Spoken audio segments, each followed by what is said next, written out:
The Cardiac Canucks, before the men's Olympic hockey tournament began, Canada was the pre-tournament favorites. They are indeed going to the gold medal game, but the way they got there, I don't think anybody saw this coming. Gentlemen, Nathan MacKinnon, by his own standards, had not been having a good tournament. But Frankie, he delivered when he absolutely needed to.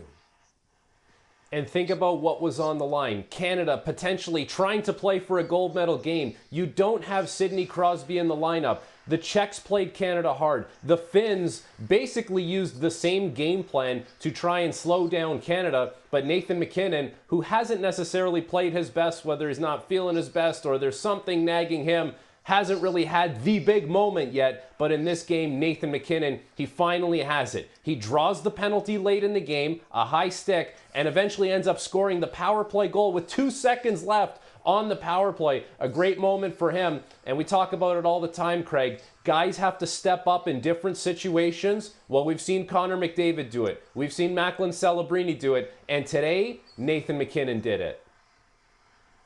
Well, you think about Nathan MacKinnon, he's wired and he wants to win. He wants to do everything he possibly can to help a team win. We see that in Colorado. We've seen it here. And despite that, maybe not getting the results, he has 17 shots on goal. He's had some really good chances that have been turned away.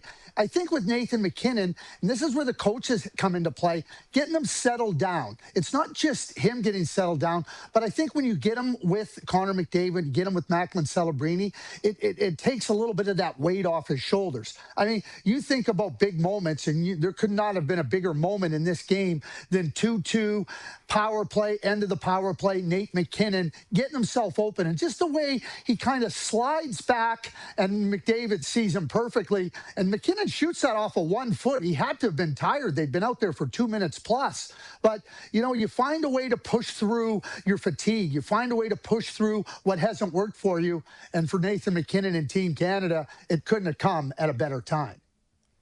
Listen, guys, we all know you put your best talent out there in your number one power play unit, but even then, sometimes it doesn't work. But clearly, when this unit, the number one unit for Team Canada, is at its best, it's unstoppable, Frankie. That's exactly it. This is something that Canada has going for them, where you have to be cautious with your stick if you're going to high stick someone or slash someone or hook someone.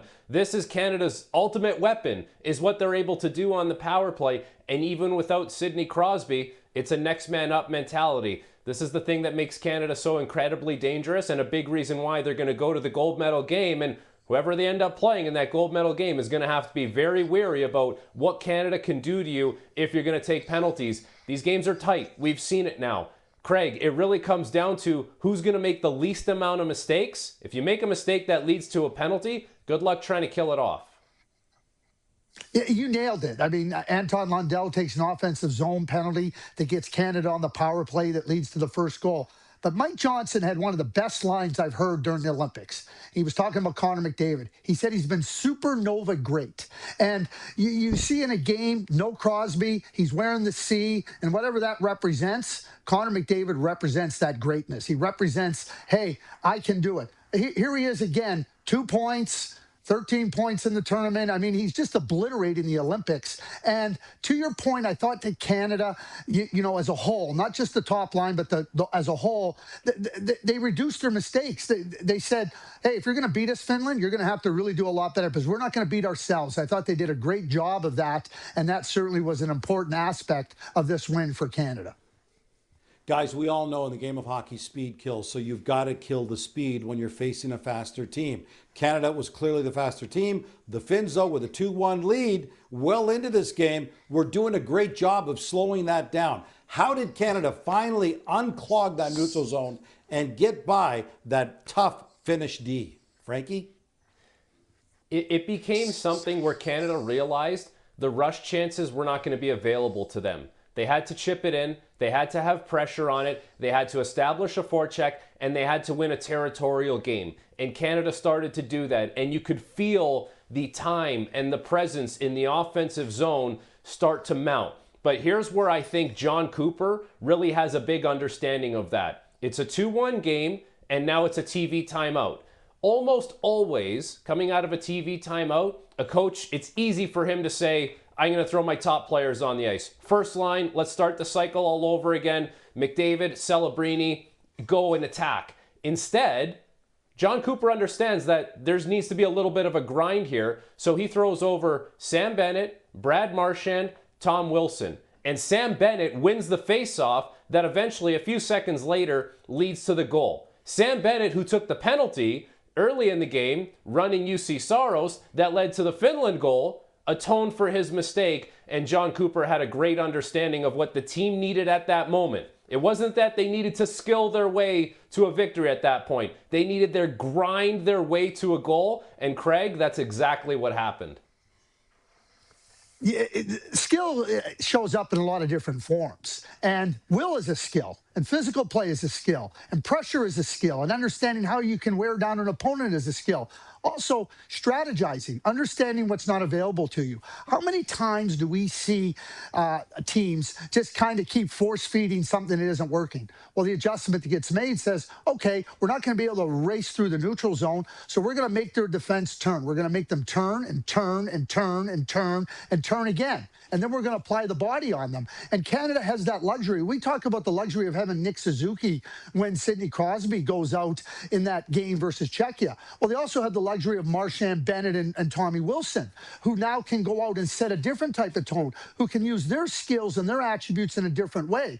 I mean, bottom line is Finland was down to 4 defensemen really that they wanted to use. And when you're playing that many minutes and you're defending for those long stretches of time, you wear out. And it's a long game when you're playing good teams. And the Olympics is about who you're playing against and understanding what they're doing to try to take away from you. And then understanding, okay, what do we have to do to get to turn the tables and get an advantage for us? I mean, that goal by Shea Theodore, you think about, I mean, there was block shot after block shot by Finland, and Canada just stayed on it. They were relentless. They were on it. And then all of a sudden, it's 2-2 off of a great shot by Shea Theodore. All in all, you got to find different ways to win. If it was just as simple as using your speed and your offensive skill and your puck handling, well, then it would be really easy. Nobody would show up and the games would end in a lopsided fashion.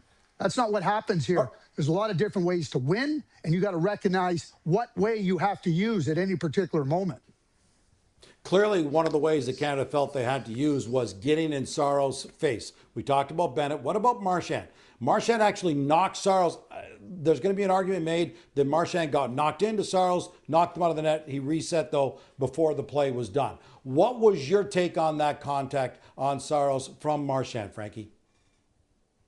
My take is this. Yes, there's contact with Marchand on Saros, but afterwards, Saros has time to get up, reset, spot the puck, and make the save. He doesn't make the save, but there's a few seconds there where he has the opportunity to wash out what happened. Now, if you're sitting there and you're saying, well, why doesn't Finland challenge this? Here's the problem with challenging it at that point in the game. So you're going to challenge it. Let's say it doesn't go your way. Now, you're faced with a scenario where you have to kill off a Canadian power play and game's over because it's 2-2, it's 3-2, and there's a lot of clock to go, and you've been sitting in your own zone the entire time. What Finland would be thinking is, we're not going to challenge this because we really don't think we're going to win the challenge. Let's try and hold on. We can hold on, we can get this thing to overtime, we can play 3-on-3, and we'll take our chances at that point. And obviously, we saw Finland use their challenge late in the game on the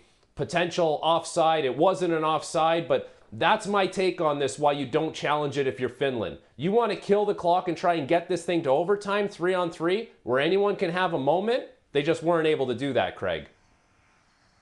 I think you nailed it, Frank. I have nothing to add to it. The goaltender interference penalty is very clear.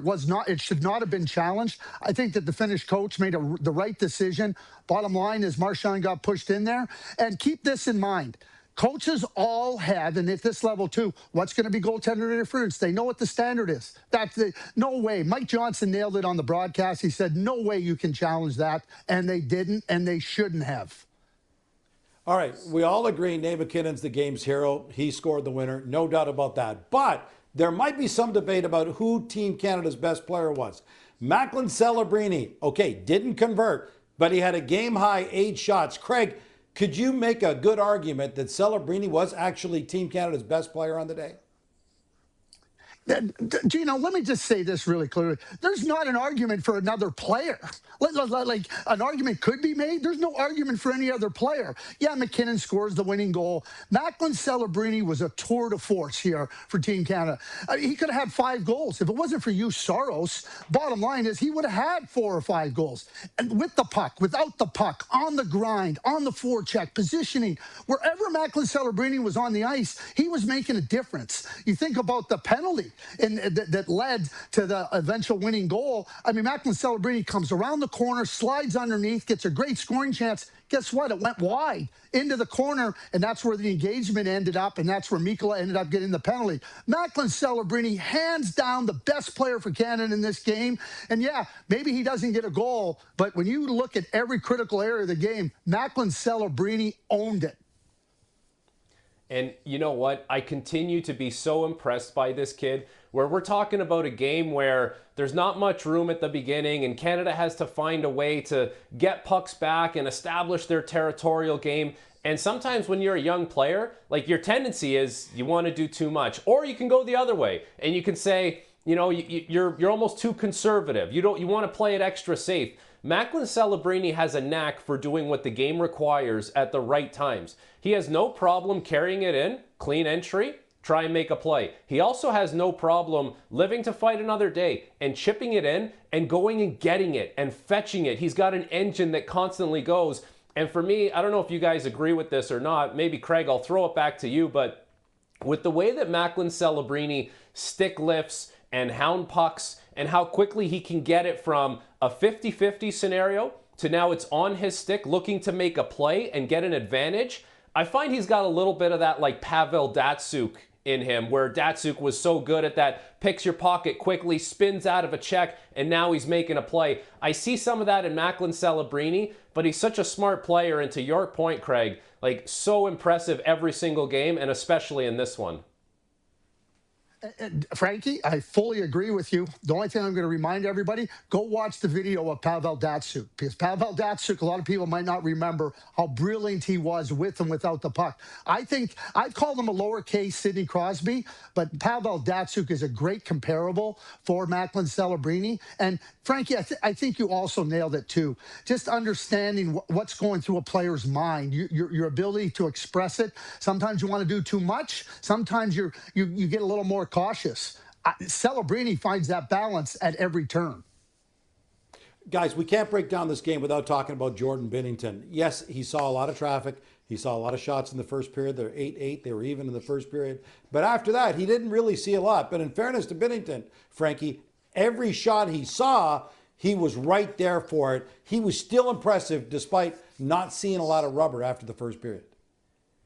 It wasn't busy for Jordan Binnington, especially in the third period, but I think back to a big save that he makes on a partial breakaway on Anton Lundell. And this is a theme now for Binnington, where Canada is applying so much pressure. They have everything going their way in the offensive zone, but something happens where a puck squirts loose and everyone's got to jailbreak it back to the front of the net. And there's Jordan Binnington, who hasn't been tested in a little while, hasn't seen a ton of action. It could be a little nervy, little jumpy when you haven't seen the puck in that amount of time, but he makes a critical save. He did it against Czechia twice, and he did it against Finland, especially on Anton Lundell. So Jordan Binnington continues to make the right save at the right time to allow his team to win a game. The reality is, this is just different than St. Louis Blues hockey for Jordan Binnington. He's not asked to make 35 saves in a game. He's asked to make a few quality ones that help his team, and he did that again in this game.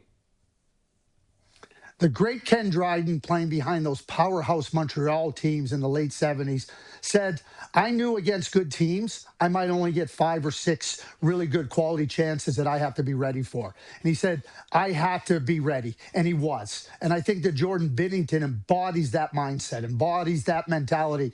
He understands, okay, I don't need to see a lot of pucks. In fact, tell me what goaltender wants to see a lot of pucks. You want to make sure that the pucks are you can see them clearly. And you know that when the chances come against you, you're going to read it. Jordan Binnington reads the play exceptionally well, and he keeps himself engaged. And that is a key component here when you have a team that's so strong in front of you, like Ken Dryden had with the Montreal Canadiens. It's not saying, oh, geez, I'm only getting 6 or 7 shots. It's knowing that 6, 7 of those shots could be really dangerous, and I got to be really sharp. He never let the game get out of the grasp of Team Canada. That's a hallmark of a goaltender that's dialed right in. Guys, one final question before I let you go, and I want you both to chime in on this. I want to look at Team Canada's growth cycle as they've gone through this tournament. They came into the Winter Olympic Games as a team that was loaded with all-stars, loaded with some of the best in the entire game. How is Team Canada different now going into the gold medal game as a group than they were coming into this tournament? Let's start with you, Frankie.